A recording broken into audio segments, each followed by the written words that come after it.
Naglunsad ng isang infrastructure audit tool ang Department of the Interior and Local Government o DILG na makatutulong sa pagsusuri ng tibay at tatag ng isang gusali sa bansa. Ang iba pang detalye tutukan sa report na ito.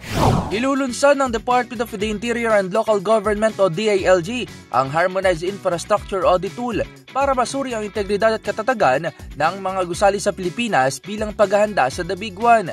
Ayon kay DILG Undersecretary for Local Government Marlo Iringan, isasagawa ang pilot testing nito sa National Capital Region o NCR, Central Luzon at Calabar Zone na mayroong priority structures na nakapailalim sa infra audits. Dagdag pa nito, nakikipag-ugnayan na rin ng DILG sa mga 4th at 5th year engineering students upang tumulong sa pagsusuri ng mga infrastruktura. Aniya, ang naturang audit tool ay makatutulong sa pagtatatag ng national standard para sa assessment ng mga pampublikong gusali, partikular na ang kanilang kahinaan o vulnerability sa malakas na lindol.